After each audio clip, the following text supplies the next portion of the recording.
glória de Deus eu não posso ver, somente quando ao céu eu for, verei meu Senhor, os salvos ouvirei cantando. Digno é o Senhor para sempre.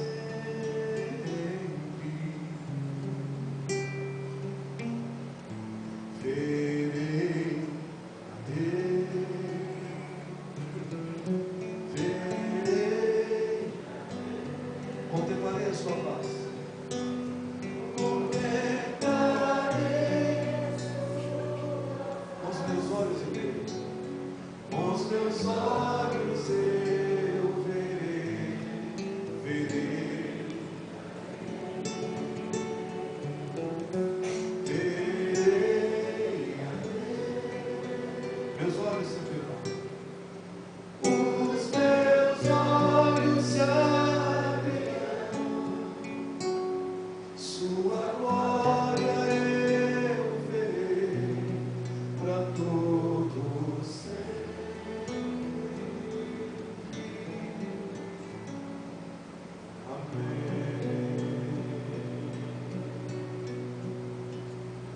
Os meus olhos se abrirão, sua glória eu verei para todos sempre.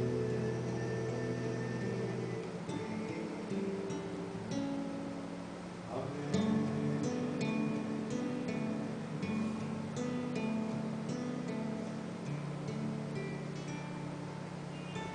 Amém.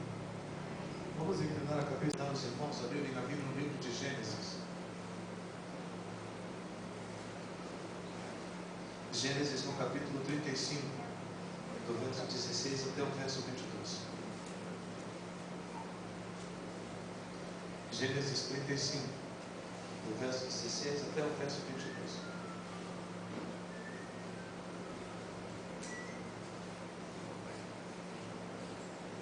Vamos ler juntos. Partiram de Betel e, havendo ainda pequena distância para chegar a Efrata, deu à luz Raquel um filho, cujo nascimento lhe era penoso. E meio a dores do parto, disse-lhe a parteira: não temas, pois ainda terás este filho. Ao sair-lhe a alma, porque morreu, deu o nome Benoni, mas seu pai chamou Benjamim. Assim morreu Raquel, foi sepultada no caminho de Efrata, que é Belém. Sobre a sepultura de Raquel levantou Jacó uma coluna, que existe até o dia de hoje. Então partiu Israel, armou a sua tenda, além da torre de Éder. E aconteceu que, habitando Israel naquela terra, foi Rúben, deitou-se com Bila, concubina de seu pai, e Israel o soube. Eram 12 os filhos de Israel. A Bíblia narra a história da morte, nascimento de Benjamim, morte de Raquel e incesto de Rúben. O primeiro texto, o primeiro versículo diz assim, da análise dessa manhã, verso 17, lê comigo. Em meio a dores do parto, disse-lhe a parteira: não temas, pois ainda terás este filho. Ao sair-lhe a alma, porque morreu. O parto de Raquel foi tão complicado, tão difícil, tão penoso, tão doloroso, que ao terminar de dar à luz a Benjamim, cujo nome era Benoni, Benoni significa filho da minha dor.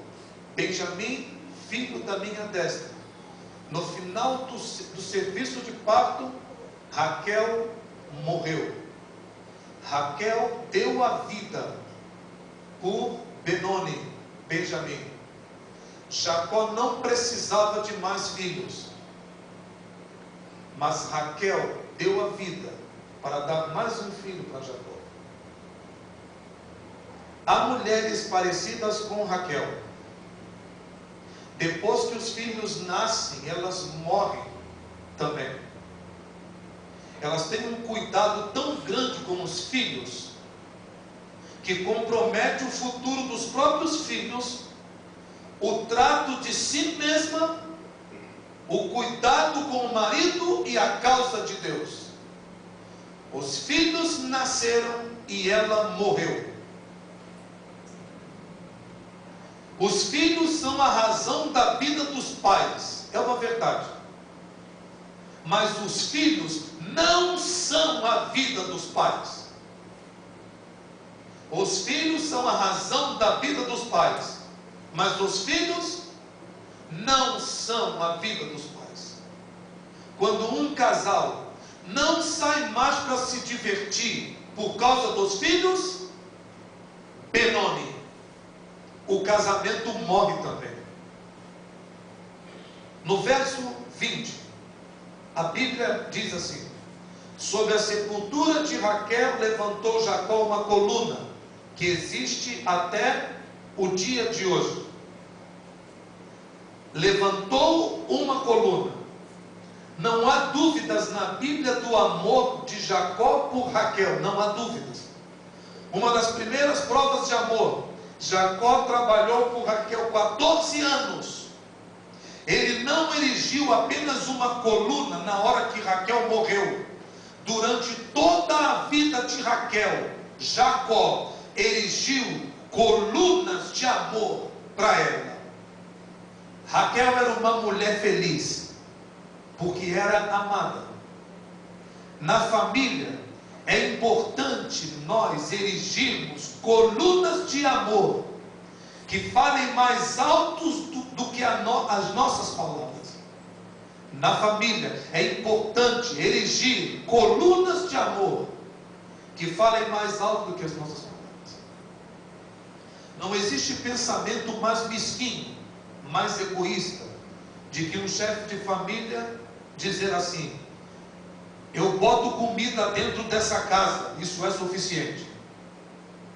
Não tem coisa mais egoísta, como se família só dependesse de comida. Eu tive curiosidade em saber o que era uma coluna, e descobri uma coisa interessante sobre coluna. Coluna era uma pedra que você erigia em honra a uma divindade ou em lembrança a alguém que você amava após a morte.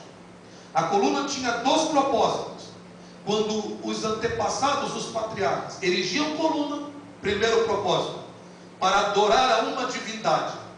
Segundo propósito, erigia a coluna para lembrar de alguém que tinha falecido.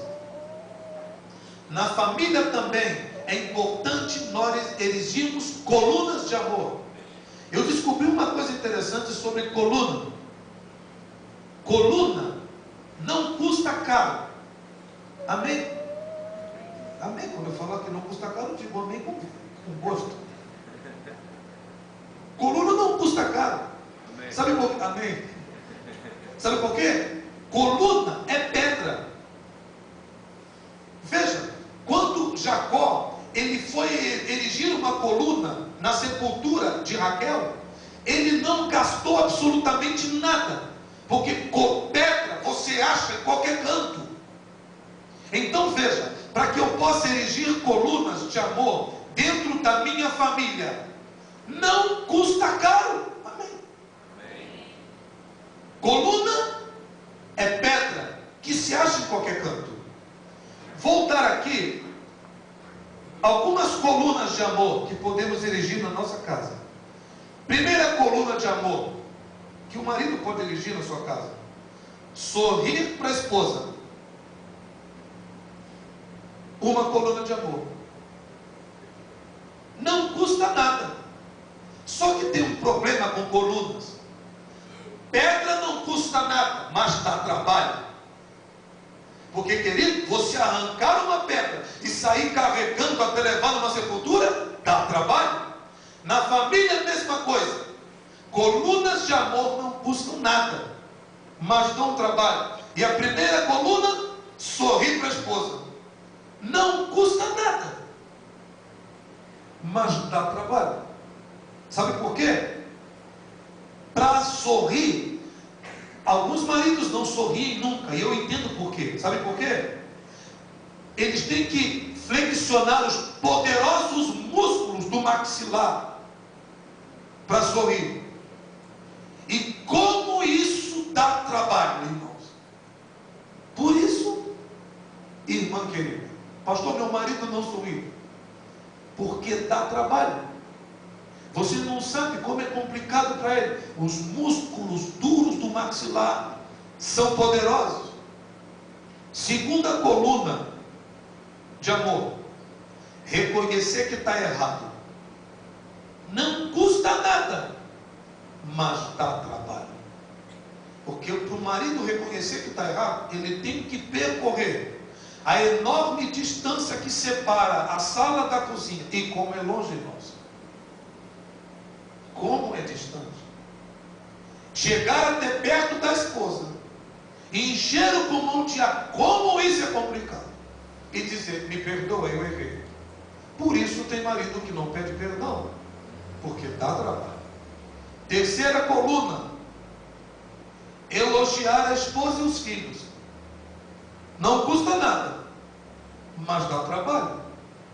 Porque para um homem elogiar, ele tem que ter uma concentração extrasensorial para descobrir a diferença de uma nota baixa para uma nota alta. E como é complicado distinguir. Tem pai que só vê a nota baixa. Ele tem que descobrir a enorme diferença. Não é simples. De um feijão queimado para um feijão que não queimou. Não dá para distinguir. Ele tem que saber também distinguir a diferença de um cabelo penteado para um cabelo despenteado. E como é complicado saber quando ela penteou o cabelo. Ele tem que saber também a diferença das mãos sem objetivo, sem sonho, sem nada, que servem comida, para as mãos que se uniram no matrimônio, cheias de felicidade. Ele tem que saber a diferença. Sabe de uma coisa, irmãos queridos? Colunas não custam nada, mas dão trabalho. Eu ia pregar em Minas Gerais, estava no Rio de Janeiro. Antes de sair para pregar, eu e minha esposa, briga. Eu prevaleci que conheço muito da Bíblia, do espírito de profecia, e ó. E no final, olhei e disse assim: e que Deus abençoe você. Estava saindo para pregar, mas para não sair para pregar, estando mal com a esposa, eu dei aquele beijinho de desencargo de consciência. Tchau, amor. Quando estava caminhando, o Espírito Santo: vai para onde, rapaz? Volta lá para consertar a bobagem que você fez, porque senão eu não vou usar você. Volta. Longe de casa já. Não dava para voltar. Ia perder o ônibus para Minas Gerais. O que eu vou fazer agora? Já sei. Vou erigir uma coluna de amor. Entrei numa floricultura. Olhei pro florista. Escuta, peguei uma rosa, botei dentro de um... leva para o endereço tal para mim. Ele olhou: para quem é essa rosa? Minha mulher. Ele: Só isso? Que você vai mandar para sua mulher? Eu falei, qual o problema? Ele, rapaz, é sua mulher. Eu falei, ok. Coloca mais umas 3 rosas aí, joga um pouco de mato e...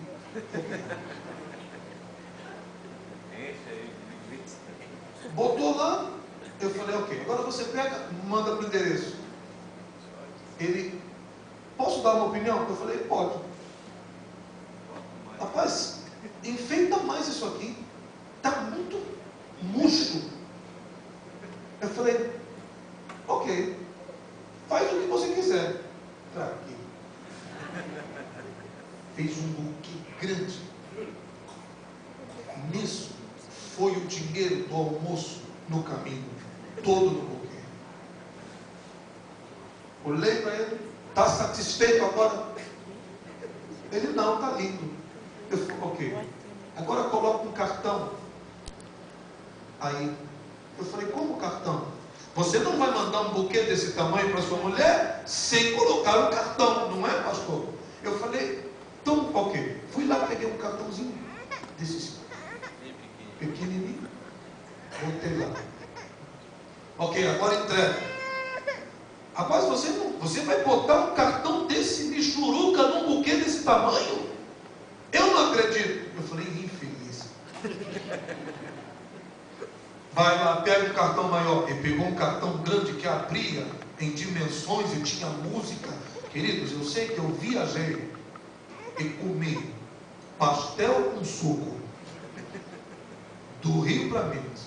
Mandei minha coluna de amor para casa.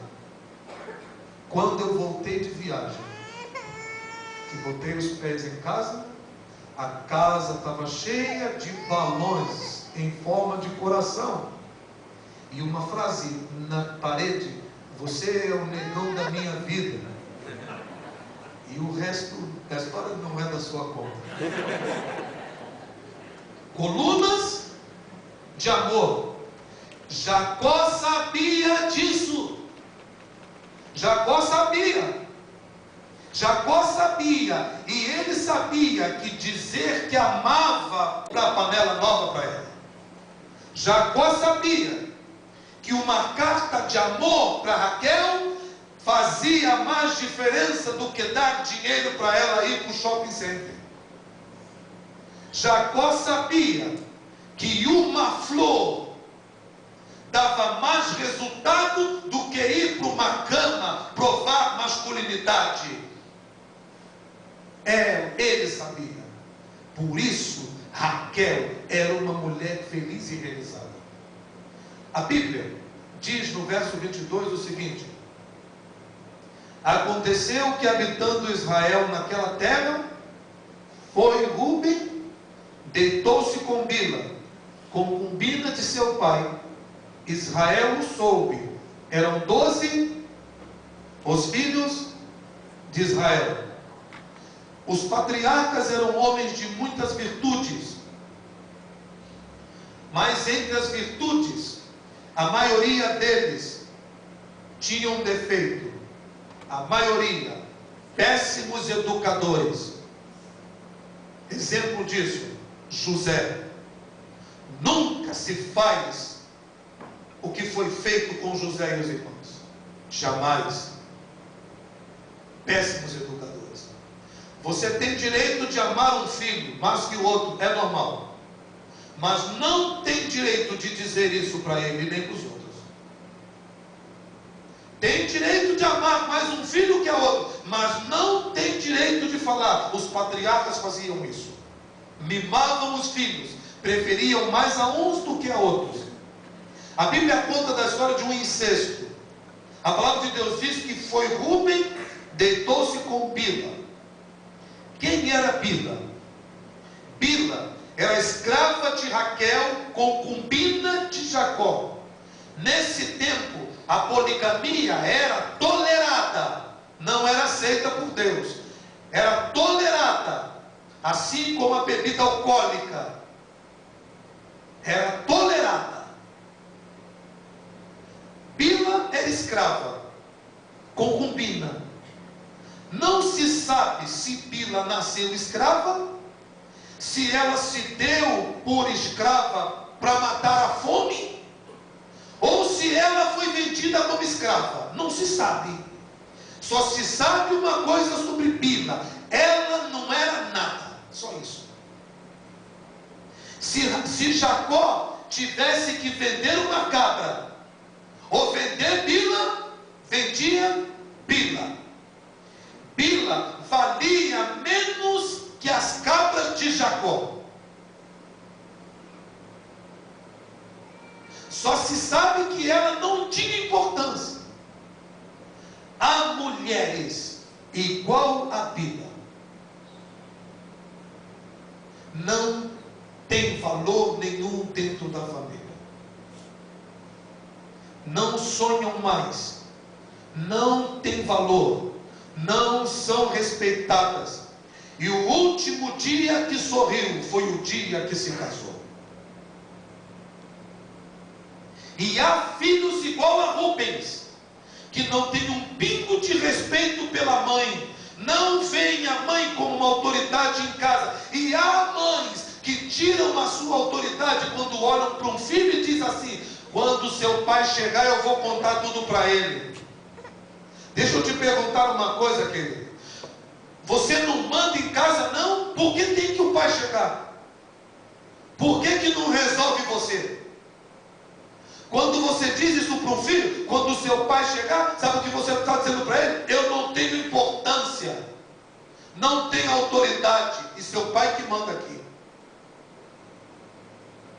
A Bíblia diz que Bila era tão nada, tão ninguém, que eu imagino que o dia mais feliz da vida de Bila, sabe qual foi?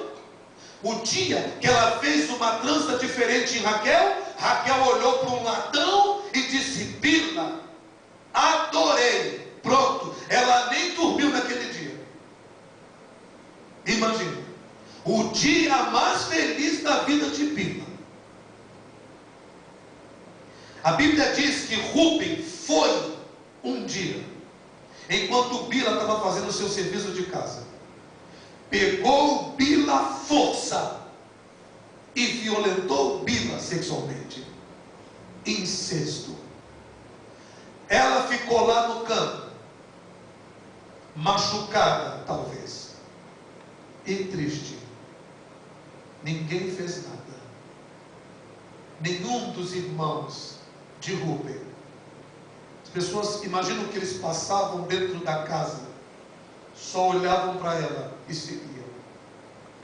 Ela ficou esperando Jacó chegar. Israel soube, como diz a Bíblia. Só que ele chegou em casa, viu ela violentada, e a Bíblia só diz assim: Israel o soube, mas não fez nada.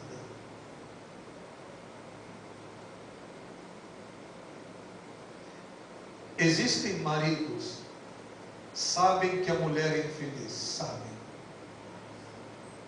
sabem, mas não fazem nada. Sabem que a mulher chora, mas não faz nada. Deixa ela pingar as lágrimas no chão. Só que tem uma coisa maravilhosa na Bíblia. Jacó ficou sabendo que Bila era infeliz, não fez nada. Só, irmãos queridos, que existe um Deus no céu. Amém. Deus ficou sabendo e Deus age. Não existe uma lágrima pingada dentro da nossa casa que Deus não saiba. Não existe uma lágrima que rola no travesseiro que Deus não conheça. Israel soube e não fez nada. Só que Deus fez. Abre a Bíblia no livro de Gênesis, capítulo 49. Rúben achou que podia maltratar Bila e ficar por isso mesmo. Existem maridos que pensam: vou maltratar, ela nunca vai contar na igreja mesmo. Porque quem é a esposa que quer ser envergonhada com isso? Não. acham que Deus não enxerga. Leia a Bíblia. Gênesis 49, 3 e 4. Vamos ler. Rúben, tu és o meu primogênito, minha força, as primícias do meu vigor, o mais excelente em altivez. E olha o que Jacó está falando para esse ingrato. Olha o que ele diz: o mais excelente em poder. Você está lendo aí? Jacó vai passar para Rúben a primogenitura nesse texto aqui. Ele vai passar para Rúben a cabeça da família. E a Bíblia diz que ele começa a elogiar esse criminoso. Começa a elogiar esse ingrato. Jacó não ligou para o que Rúben fez e queria abençoar Rúben. Só que aconteceu uma coisa. Sabe o que aconteceu no meu ver nesse texto? Vê que o texto muda de figura. E olha o que aconteceu.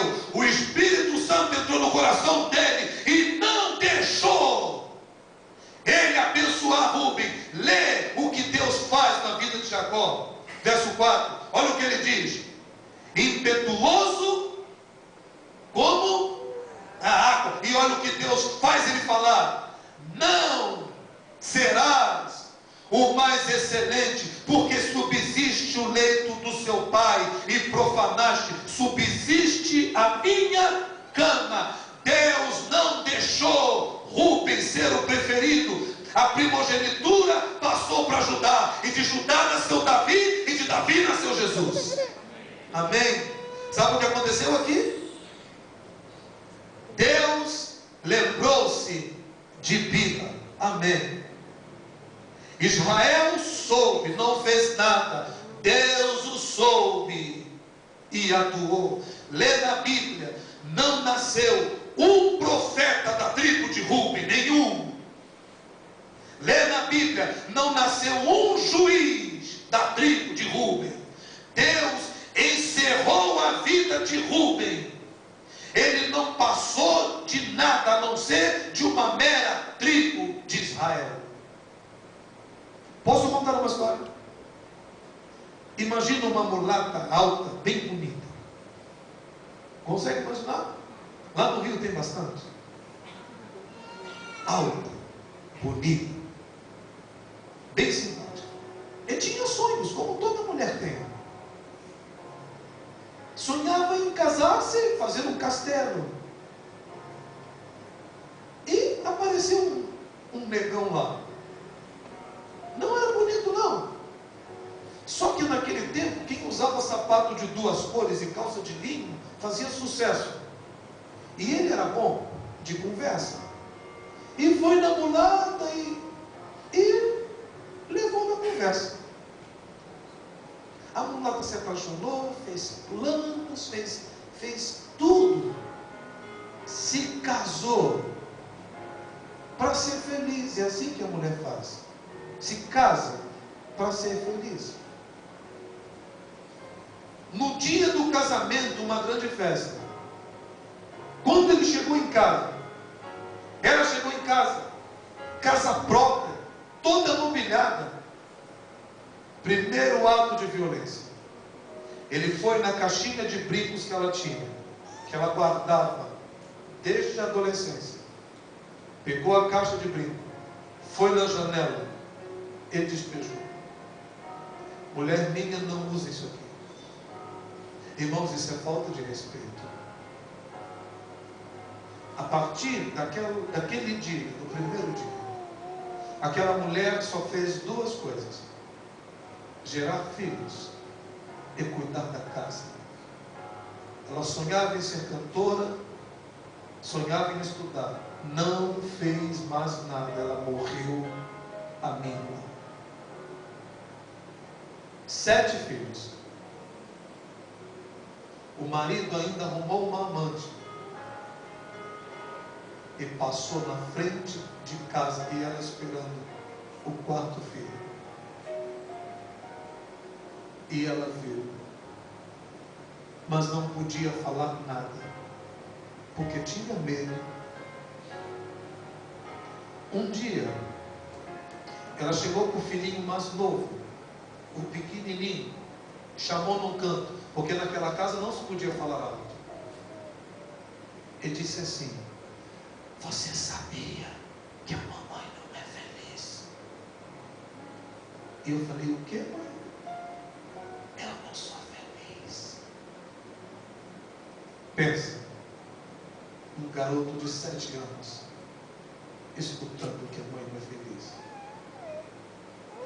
E sabe qual é o pior, irmãos? Ele sabia. Ele não fez nada. A mamãe ficava doente constantemente. Estava morrendo aos pouquinhos. Sabe o que eu tenho medo? Irmãs minhas de igreja que estão morrendo aos pouquinhos. Ele sabia. Não fez nada. Só que Deus também sabia. Amém. E Ele age. A Bíblia diz que Jeová é Deus de vingança. Ele vinga, irmãos. A gente ficava esperando que mamãe morresse primeiro. A nossa vida foi assim. Pois aconteceu diferente.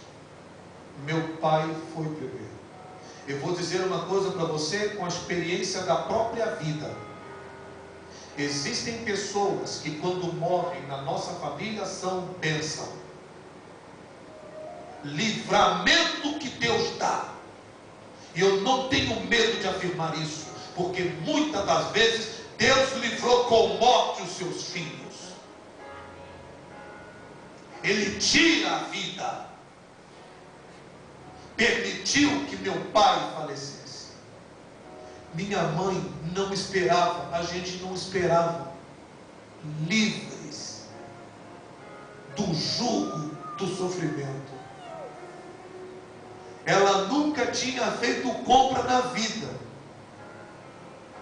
Imagina, nunca fez compras. Pegou aquele monte de dinheiro,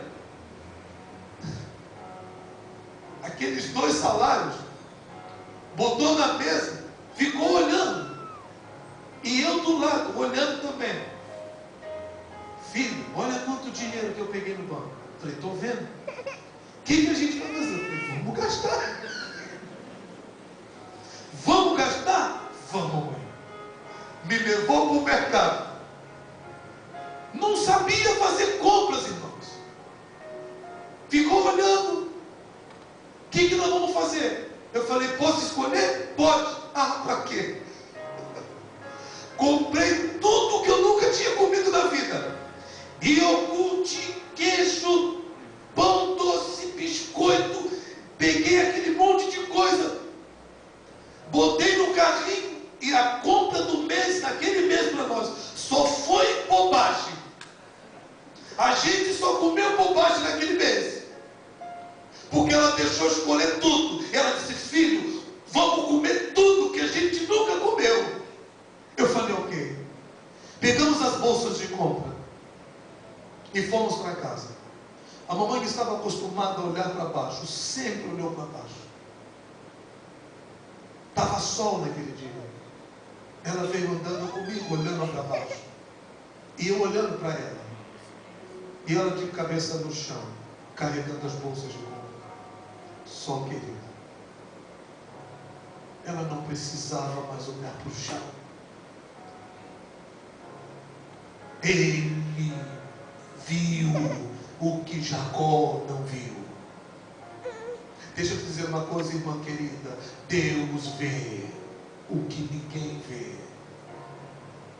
Vê tua lágrima, vê tua dor. E eu vou dizer uma coisa para você, querido irmão: ame tua mulher, porque senão você não vai prosperar. Eu estou profetizando contra a tua vida a partir dessa data. Se você não amá-la, nada do que você fizer vai dar certo. Pega essa palavra e confia nela. ela carregou as bolsas. No meio do caminho, ela parou. Eu me lembro, encheu o pulmão de ar. E eu vi a minha mãe levantar a cabeça pela primeira vez, para nunca mais abaixar. Levantou a cabeça, olhou para cima, olhou para frente e disse: filho, vamos começar a viver. E já se passaram 20 anos e ela está viva. Israel o soube, não fez nada. Deus o soube e vingou. Devolução. É do que estou falando. Alguns aqui têm mães que vivem a situação que a minha viveu. Existem maridos que vivem situações assim. E esposas que vivem assim. Quero perguntar uma coisa para você. Você gostaria nessa manhã de pedir devolução? Gostaria de dizer assim: Deus, eu quero de volta o que tiraram de mim. Eu quero de volta. Quero devolução. Quero orar por você. Não é tão simples. Quero orar por você. Se você desejar devolução, vai levantar do teu lugar. Enquanto eu estiver louvando com essa música, vai vir e vai dizer: Deus, me devolve. Quero de volta o que tiraram de mim. Se você tem alguém na família assim, não importa quem, vem à frente e diga: Deus, eu quero de volta. Quero devolução.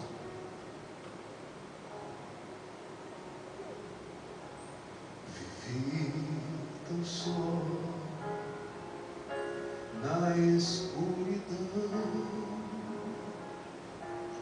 buscando luz, porém em vão, quebrado fui, ninguém me amou, foi quando só. Não tenha medo. Não tenha medo.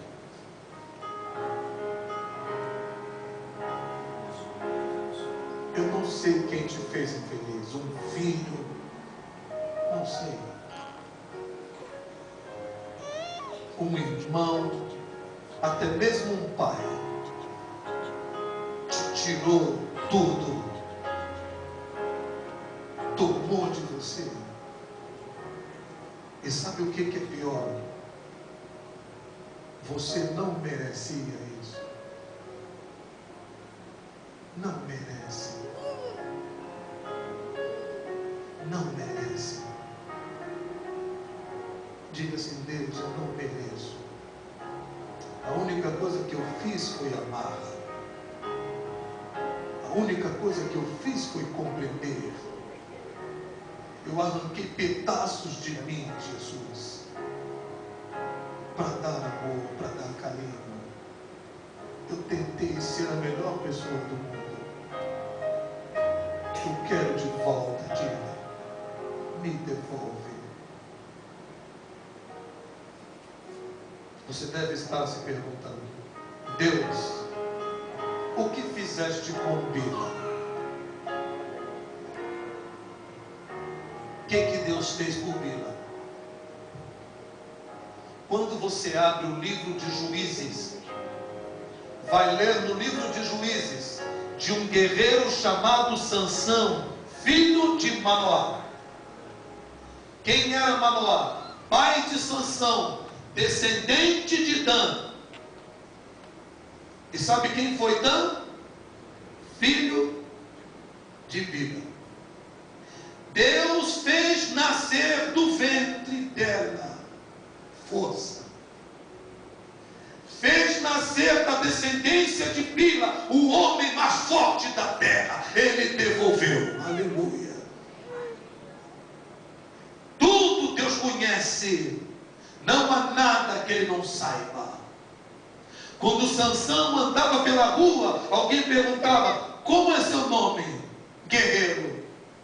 Meu nome é Sansão, filho de Manoá, descendente de Dan, parente de Bila. Não sei se ela vai entrar no céu. Sansão vai. Quando ela chegar no céu, Jesus vai chamar a Bila: vem aqui, Bila, quero te mostrar uma coisa. Ela não vai nem entender o que está acontecendo aqui. Vem aqui que eu quero falar com você. Quero te apresentar alguém. E vai mostrar para Bila Sansão. E vai dizer: isso daqui é uma prova de que eu sou um Deus de justiça. Irmão querido, Jeová enxerga. Eu vou dizer uma coisa para você. Eu estou profetizando contra a tua vida. Você devia não ter vindo hoje. Se você não cuidar bem da tua família, e você, irmã, não cuidar bem do teu esposo, coloque a mão, nada vai prosperar na tua mão. Nada que você fizer vai prosperar. Nada. E a você que sofreu um tipo de violência na vida, feche os olhos aí, onde você está, e diga: me devolve, Senhor, o que tiraram de mim. Meu Deus, meu Pai, obrigado pela palavra.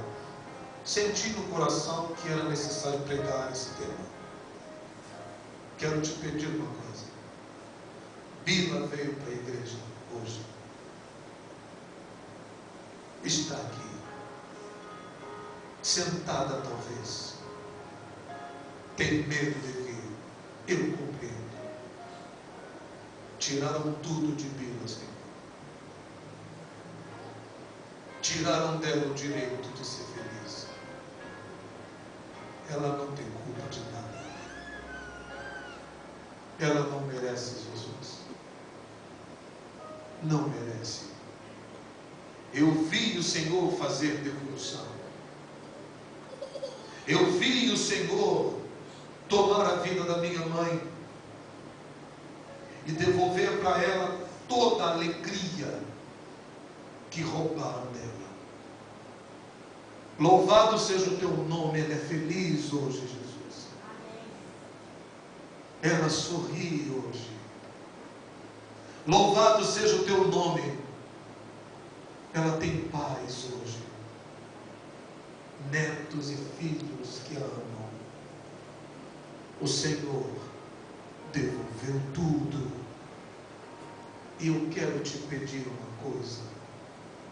Devolve para minha irmã, para o meu irmão, o que tiraram dele, Senhor. Amém. Talvez foi um pai insensível que não compreendeu. Talvez foi um filho que não considerou o amor. Talvez um esposo, uma esposa que não reconhece o amor. Devolve, Jesus. Bila não merece. Que o Senhor te abençoe e te guarde. Faça resplandecer o rosto sobre ti. Tenha misericórdia de ti. Que o Senhor sobre ti levante seu rosto, te dê paz. Que a graça do Senhor Jesus, amor de Deus o Pai, comunhão do Espírito Santo, sejam com todos. Que venha a igreja nessa manhã, em nome de Jesus. Amém. Amém. Amém. Meus irmãos,